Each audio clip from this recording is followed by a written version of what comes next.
Hello सभी को नमस्कार। स्वागत है आप सभी का। तो अब हम बात करते हैं सिलेबस की, जो आप बोल रहे थे जब से सिलेबस आया है कि हमें बता दो मैडम क्या आएगा सिलेबस में।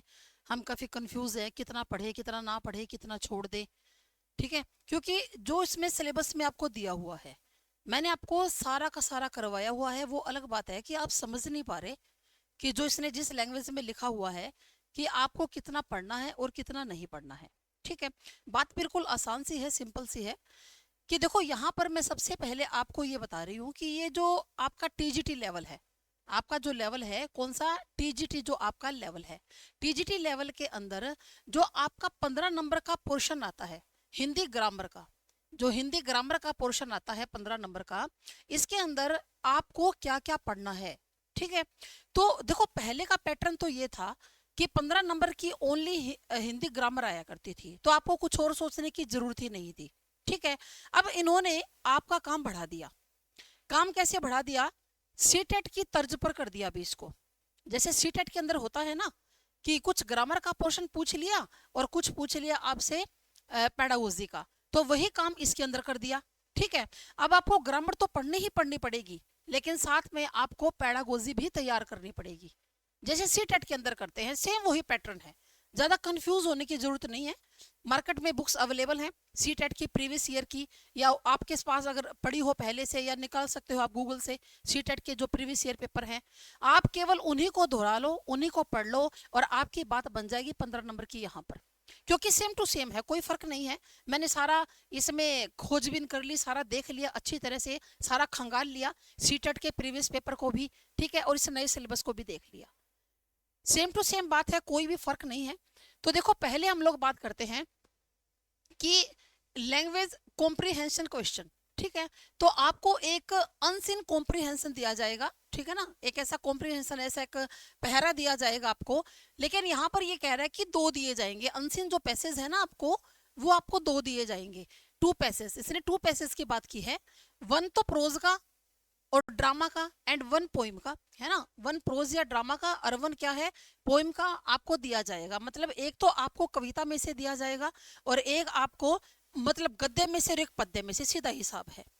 एक गद्य में से और एक पद्य में से आपको क्या देगा, अनसिन पैसेज देगा। ठीक है, उसके बाद कहता है कि इसके अंदर आपको ग्रामर, इसके अंदर देखो साफ साफ लिखा हुआ है ग्रामर आएगी, इनफेरेंस मतलब, यानी कि ये जो पोइम होगा वो क्वेश्चन ऑन कॉम्प्रिहेंशन, इस अनसिन पैसेज के आधार पर आपसे क्वेश्चन पूछे जाएंगे।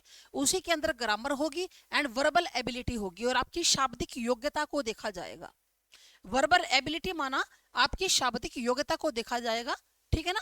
और ये कहता है कि जो प्रोज पैसेज होता है वो may be literacy, scientific, narrative और डिस्कर्सिव, ये तो एक अलग बात है, वो कहीं से भी दे सकता है। ठीक है ना, लिटरेचर में से देगा या कहीं से भी दे सकता है।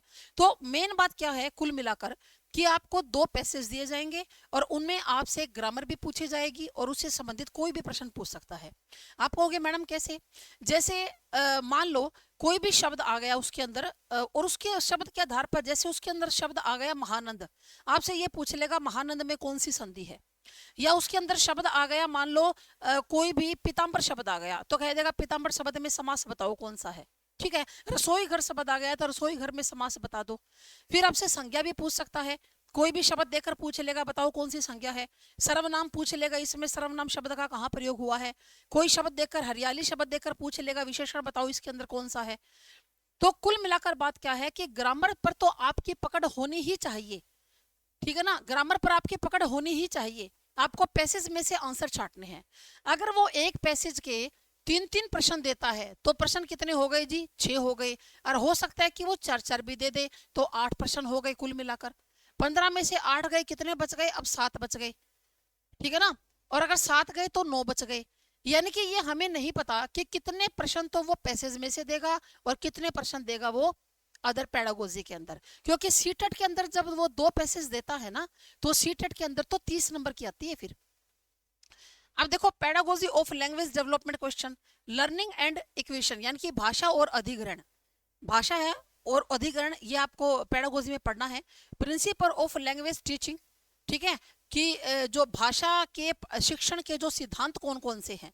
Role of listening and speaking, है ना, सुनना और जो बोलना, function of language and how children use is it as a tool, बच्चे इसको एक टूल के रूप में कैसे प्रयोग करते हैं, critical perspectives on the role of grammar in learning a language for communicating ideas verbally and in written form.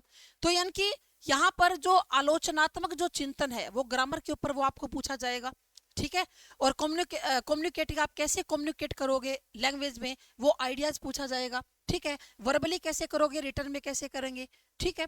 उसके बाद challenges of teaching language in a diverse classroom, यानी कि जो क्लासरूम डाइवर्सिटी होगी, भिन्नता होगी जिस क्लास के अंदर, उसके अंदर आपको लैंग्वेज टीच करने के लिए क्या क्या चैलेंज आएंगे। डाइवर्सिटी कैसे कि क्लास के अंदर अलग अलग भाषा बोलने वाले, अलग अलग राज्यों से आए हुए बच्चे हो सकते हैं, तो आप उनके, आपके सामने एक चैलेंज है, उनको भाषा को पढ़ाना कैसे करोगे, ठीक है। Language difficulties, error and disorders, language skills के बारे में पूछेगा, एरर के बारे में पूछेगा। फिर evaluating language comprehension and proficiency, speaking, listening, reading and writing, ये चार क्या है, स्किल्स है हमारे, ये लैंग्वेज स्किल्स होते हैं। चारों स्किल्स के बारे में आपको अच्छी तरह पढ़ना है। उसके बाद टीचिंग, शिक्षण के अंदर लर्निंग मटेरियल, जैसे टेक्स्ट बुक जो हमारी होती है, मल्टीमीडिया मटेरियल होता है, जो है लैंग्वेज रिसोर्स होता है क्लासरूम के अंदर, रिमीडियल टीचिंग है, इन सब के बारे में पढ़ना है। और ये सारा मामला आपके सामने जो है सीडीपी के अंदर आ जाता है। ये जो सारा मामला है ये किसके अंदर आ जाता है, ये सारा मामला सीडीपी के अंदर आपके सामने आ जाता है, ठीक है। भी क्लियर बात, कर लोगे आराम से, कोई दिक्कत नहीं। उसके बाद देखो आगे करते हैं बात। ये तो आप अच्छी तरह से, आपको समझ में भी आ गया होगा, और ना समझने वाली इसमें कोई बात भी नहीं है। सीधी बात है कि ग्रामर करनी है और पैडागोजी करनी है। पैडागोजी के टॉपिक अगले ने साफ साफ मेंशन किए हुए हैं, ठीक है। चलो जी, अगर आप किसी को इंग्लिश में दिक्कत हो रही हो समझने में, तो फिर वो गूगल के ऊपर उसका हिंदी ट्रांसलेट कर लेना, अपने पास, आपके पास होना चाहिए ये। तो आपको आता है ये सारा, आपको है ना, ऐसी बात तो है नहीं कि आपको नहीं आता। उसके बाद देखो भी, आगे चलते हैं। अब बात करते हैं हम लोग किसकी, हिंदी लिटरेचर की बात करते हैं, ठीक है। अब बात करते हैं जी हिंदी लिटरेचर की। एक मिनट में निकाल लो, ये आपका इंग्लिश का आ गया, ये आ गया जी हिंदी का, ये आ गया आपका हिंदी का, ठीक है। तो हिंदी लिटरेचर के अंदर जो भी सिलेबस दिया है वो सारा का सारा टोटली आपको करवाया हुआ है मैंने ऐप पर, ठीक है ना।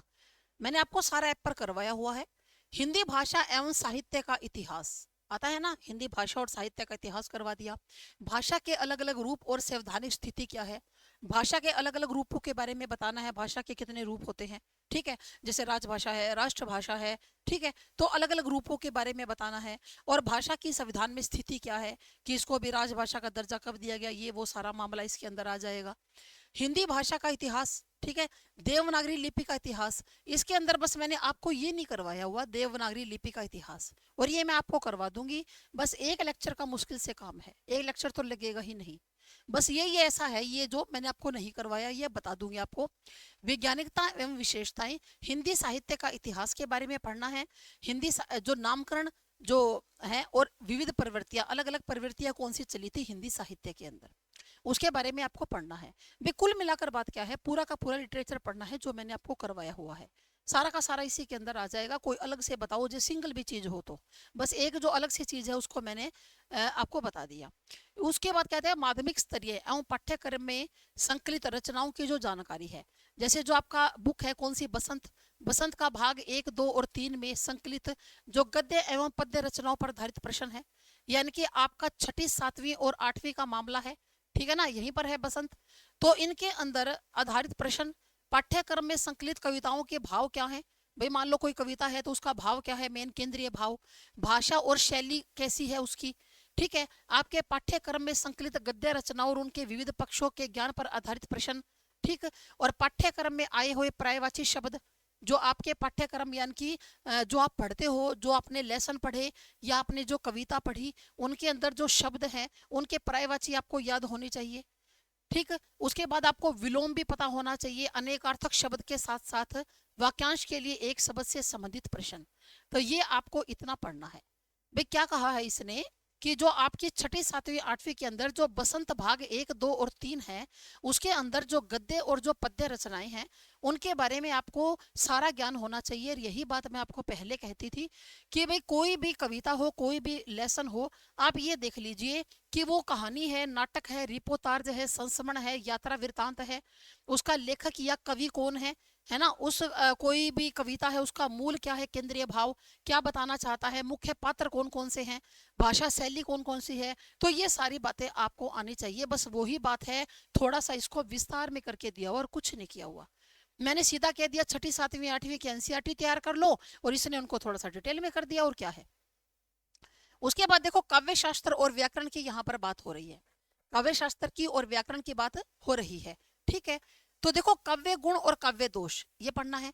अच्छा, अगर आप ये सोच रहे हो ना कि मैडम हमें भक्ति काल, रीति काल और आधुनिक काल पढ़ना है या नहीं पढ़ना, तो देखो यहाँ साफ लिखा हुआ है, हिंदी साहित्य का इतिहास पढ़ना है, उसका नामकरण पढ़ना है, और विविध प्रवृत्तियां, जो विविध प्रवृत्तियां आगे चली थी, मतलब भक्ति काल, रीति काल, आधुनिक काल, जो अलग अलग प्रवृत्तियां चली थी ना हिंदी साहित्य के अंदर, सारी पढ़नी है आपको, वो सारा का सारा आपको पढ़ना है, ठीक है। ये टीजीटी का आपका सिलेबस है, लेकिन उसके अंदर आप मेन मेन चीज पढ़ोगे, मेन मेन चीज पढ़ोगे। जैसे भक्ति काल के अंदर मेन मेन कवि पढ़ लिए, ठीक है, मेन मेन कवि कौन से हो गए, जैसे कबीरदास हो गया, तुलसीदास हो गया, है ना, ये मेन मेन जो जयसी है आप और जो नंददास है, मेन मेन आप पढ़ लोगे।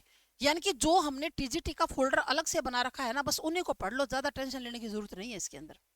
लेकिन अब ये कह रहा है कि काव्य शास्त्र भी आएगा। वैसे टीजीटी के अंदर काव्य शास्त्र कम आता था, लेकिन अब की बार अगले ने दिया है साफ साफ कि काव्य शास्त्र आएगा, काव्य के गुण आएंगे, ठीक है ना, अकाव्य के गुण आएंगे और काव्य के दोष भी आएंगे, ये दोनों चीज आएंगी, मैंने करवाया हुआ है, गुण भी करवाए हुए हैं, दोष भी करवाए हुए हैं।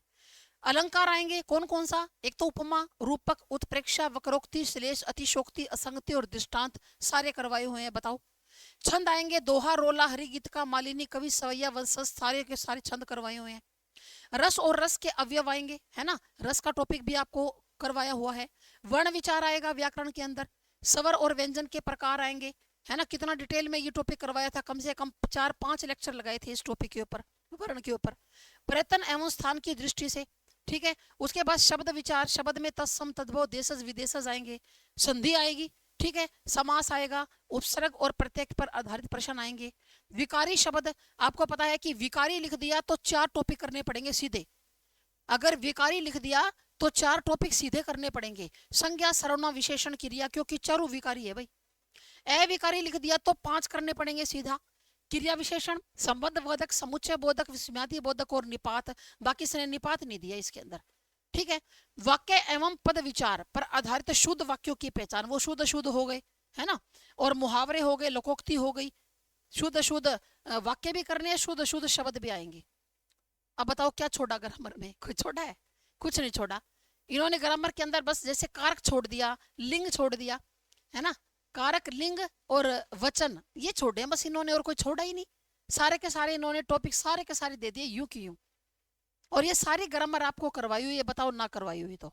पर ये है कि काव्य शास्त्र के अंदर आपको काव्य गुण और काव्य दोष दो ही चीज पढ़नी है बस, एक तो काव्य गुण और एक काव्य दोष, बस दो ही चीज पढ़ लेना, ये जो टीजीटी वाले हैं, काव्य गुण और काव्य दोष। समझ में आई बात, ठीक है, क्लियर है ये सारा का सारा। अब एक बार फिर से सुन लो, यहाँ पर आपको सारा लिटरेचर पढ़ना है, हिंदी भाषा साहित्य का इतिहास, भाषा के अलग रूप, है ना, देवनागरी लिपि का इतिहास, वैज्ञानिकता, हिंदी साहित्य का इतिहास, नामकरण, अलग अलग प्रवृत्तियां जो चली थी, अलग अलग प्रवृत्तियों में मेन मेन कवि करने हैं आपने बस। उसके बाद ये जो आपको एनसीईआरटी तैयार करनी है छठी सातवीं आठवीं की टीजीटी वालों को, काव्य शास्त्र में केवल काव्य गुण और काव्य दोष दो ही बात करनी है। उसके बाद आपको यही अलंकार, रस, छंद, ठीक है, और आपका जो ये संधि, समास, सारे के सारे आपको करने हैं। बताओ आप कोई दिक्कत हो तो आपको, अब तो आपको सामने सेम है, बस आपको दिक्कत ये थी कि मैडम हमें भक्ति काल, रीति काल करें या ना करें। पढ़ लेना भाई, जब आपको करवाया हुआ है तो पढ़ लेना, वहां से प्रश्न दे देगा, क्योंकि ये ऊपर वाला पोर्शन है ना इसने बड़े शॉर्ट में दिया है, पर है ये आपका लिटरेचर, साहित्य ही है ये। पर यूं है कि साहित्य बहुत डीपली नहीं पूछेगा, ये बात है, ऊपर ऊपर के जो मेन मेन कवि है ना वो पूछ लेगा, ठीक है। वैसे भी आपका अलग फोल्डर तो मैंने बना ही रखा है, उसमें ज्यादा वीडियोस नहीं है, ज्यादा लेक्चर नहीं है, आपको सारा का सारा वो आ जाएगा, और बहुत आसान लैंग्वेज में आपको करवाया हुआ है, याद होने वाली बात है सारी, ठीक है। तो चलिए जी, थैंक यू, धन्यवाद, तैयारी करो डट के, टाइम थोड़ा रह गया, ठीक है, आपका तो महीना भी नहीं रहा। तो सभी को नमस्कार, जय हिंद, जय भारत।